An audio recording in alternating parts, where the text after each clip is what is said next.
Play games with your kids. Jinx, show me a soda. Not that kind of Jinx. A different kind of Jinx. This kind of Jinx. This is a snap review for Jinxx from Looney Labs. Jinxx is an abstract strategy game for 2 to 4 players ages 8 and up. It's part of the Pyramid arcade line designed by Andrew Looney, and it plays in 15 to 30 minutes. So you mentioned pyramids. Let's talk about the art here and these pyramid pieces. All of Pyramid's games use this style of piece. They come in sets of 3, a small, a medium, and a large, and you can either nest them, like this, or you can stack them, like a pine tree. In Jinxx, the pyramids come in black, gray, white, and clear. 3 sets in each color. There's also a die with triangles on it, and a tiny little game board that folds to fit in the box. So Anitra, how do we play Jinxx? Let's talk about the mechanics. Each player takes 3 matching sets of pyramids and sets them up in the tree formation on their chosen side of the board. To win, you need to arrange your pieces so you have a 3-in-a-row line going through the middle square, at least when seen from the top. On your turn, roll the die, then move a piece of the sides indicated. If the die face has 2 sizes, you get to pick which one you want. You move exactly 1 space, orthogonally only, not diagonally.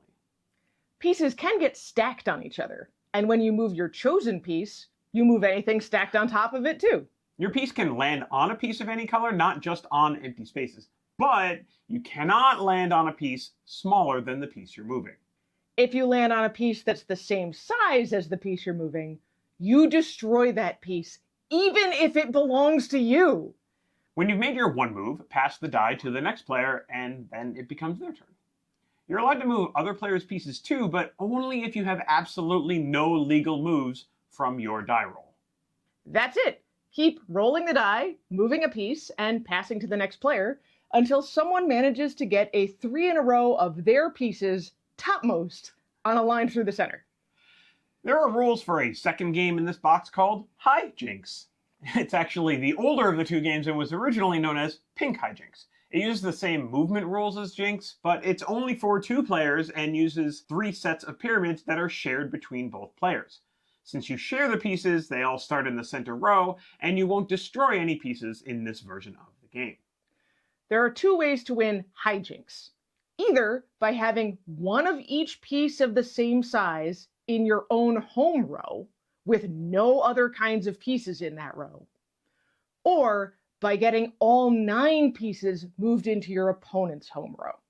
We just explained 2 games in 1 box, which is pretty incredible. Yeah. So what do we expect from this game? I expected to like Jinxx. I find the pyramid arcade system really interesting, and I had previously played the games in the Ice Duo set. I'm also a sucker for 3-in-a-row and 4-in-a-row and 5-in-a-row games. I love seeing all the different ways that simple idea can be manipulated into making a more tactical game. I'm not a huge fan of these colors, though. I'm really drawn to the translucent pyramids, like these, and the ones that are in Ice Duo. So the black and white and gray felt kind of boring to me. For me, honestly, I kind of held my breath on this. You like these pyramid games a lot more than I do. They're fine, but they're just not the kind of games that I gravitate to, even for 2-player games. I figured these would be fine. On the flip side, I actually like the colors more here. They feel more sophisticated to me than the colored translucent pyramids, which always kind of felt toy-like, I guess. All right, I could see that. So let's talk about what surprised us. Go ahead. I was really surprised at how interesting Jinxx is when you play with 3 or 4 people. There's a lot of blocking and jockeying for position, and usually a ton of stacking and destroying each other's pieces. I was also surprised at how using a die changed my feelings about this game from round to round. Sometimes you get die rolls that fit perfectly, and sometimes you're completely prevented from doing anything that you want to do.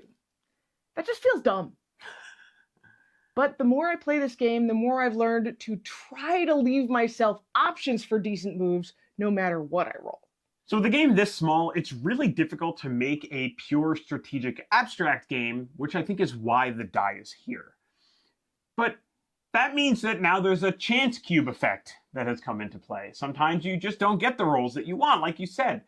I really like my abstracts to be pure strategy kinds of games, like the Jigament games that we've talked about in the past, or even classic games like Go or like checkers or something. You don't really have that here, but on the flip side, games are also really short, and there is a little bit of strategy, so I don't really feel like it's, play a game and it's just a toss-up. Jinxx is a really portable and fast game that still feels pretty strategic. It's especially great if you want a really portable game that more than 2 people can play. It's been a great restaurant game for our family, the kind where everyone can talk while they're playing, and it's so small that we don't have to rush to get it off the table when the food comes. But that luck factor can be really frustrating. I mean, I don't mind, you don't mind, but this has turned some of our kids off from playing this game sometimes. We might still sneak it out for some 2-player gaming on dates. That Hijinks game is cool. We're going to give Jinxx 3 pyramids out of 5. And that's Jinxx in a snap.